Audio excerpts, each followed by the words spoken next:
আসসালামু আলাইকুম everyone, welcome back to my channel হাদিয়ার হেসেল। আজকে আপনাদের সঙ্গে শেয়ার করব খুব সহজ এবং সিম্পল একটি রেসিপি, গরুর মগজ ভুনা। এর জন্য মগজটিকে আধা ঘন্টা পানিতে ভিজিয়ে রেখে উপরে যে একটা পাতলা প্রলেপ থাকে সেটিকে আমি সরিয়ে ভালোভাবে পরিষ্কার করে নিয়েছি এবং এর ভিতরে যে রক্তগুলো কোলট বেঁধে থাকে সেগুলোকে আমি ভালোভাবে পরিষ্কার করে নিয়েছি। এর জন্য একটি প্যানে পরিমাপ মতো তেল দিয়ে দিচ্ছি। তেল দেওয়া হয়ে গেলে এতে গরম মশলা দিয়ে হালকা টেলে নিচ্ছি। ছোটো এলাচ 3টা, বড় এলাচ 1টা, দারচিনি 2 টুকরো, লবঙ্গ 3 থেকে 4টা এবং তেজপাতা 2 টুকরো দিয়ে টেলে নিচ্ছি। টেলে নেওয়া হয়ে গেলে এখানে পেঁয়াজ কুচি দিয়ে দিচ্ছি 2 কাপের মতো,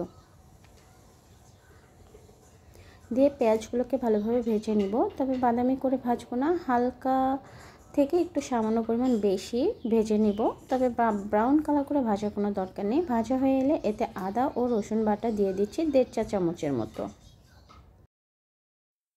আদা বাটা 1.5 চা চামচ এবং রসুন বাটা 1.5 চা চামচ দিয়ে ভালোভাবে ভেজে নিয়ে এ পর্যায়ে পানি অ্যাড করে দিচ্ছি, দিয়ে ভালো করে মিশিয়ে নিতে হবে। মেশানো হয়ে গেলে এখন একে একে সবগুলো শুকনো উপকরণ দিয়ে দিব। লবণ দিলাম পরিমাণ মতো, হলুদ 1/2 চা চামচ, মরিচের গুঁড়া 1 চা চামচ, জিরার গুঁড়া 1 চা চামচ। ঝালের পরিমাপটা আপনারা বুঝে বাড়িয়ে অথবা কমিয়ে নিতে পারেন। তো সবগুলো উপকরণ দেওয়া হয়ে গিয়েছে, এখন ভালোভাবে মিশিয়ে নিচ্ছি, কারণ এই সময় মশলাটাকে ভালোভাবে কষিয়ে নিতে হবে। মশলা যতটা ভালো কষানো হয় খাবারের টেস্টটা ঠিক ততটাই ভালো আসে। আমার মশলাগুলো কষানো হয়ে গিয়েছে, এরপর যে পানি অ্যাড করে দিচ্ছি, দিয়ে বলক আসা পর্যন্ত অপেক্ষা করব।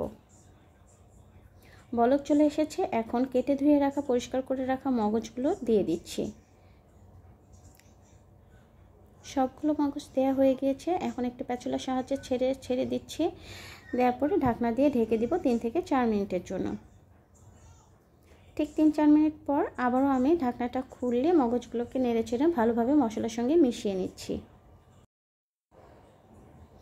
মেশানো হয়ে গিয়েছে, এখন নেড়েচেড়ে ভালোভাবে কষিয়ে নিতে হবে মগজটাকে, কারণ যে কোনো জিনিসই ভালো করে না কষালে খেতে ভালো লাগে না।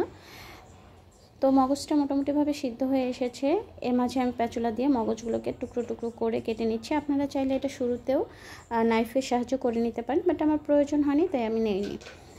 এখন এই যে পানিগুলো শুকিয়ে এসেছে, মগজটা পুরোপুরিভাবে কষানো হয়ে গিয়েছে। এ পর্যায়ে কাঁচা মরিচ দিয়ে দিচ্ছি 2 ফালি। আপনারা চাইলে মরিচটা স্কিপও করতে পারেন, আবার অ্যাডও করতে পারেন।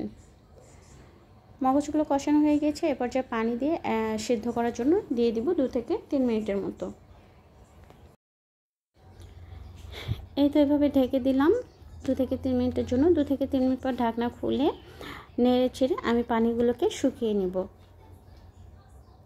ঠিক এভাবে অনবরত নেড়ে চেড়ে নিতে হবে, এতে করে পানিগুলো দ্রুত শুকিয়ে আসবে এবং মগজ তো সিদ্ধ হতে বেশি সময় লাগে না, অল্প সময়ই হয়ে যায়।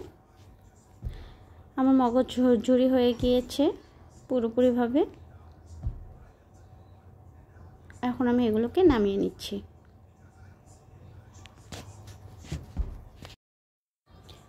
মগজ ভুনা পুরোপুরি হয়ে গিয়েছে, এখন আমি সার্ভ করে নিচ্ছি। আজকের এই ভিডিওটি যদি আপনাদের কাছে ভালো লেগে থাকে তাহলে আশা করছি অবশ্যই আমার চ্যানেলে একটি লাইক, কমেন্ট, শেয়ার করবেন এবং এরকম নতুন নতুন ভিডিও আপডেট পেতে অবশ্যই সাবস্ক্রাইব করতে ভুলবেন না।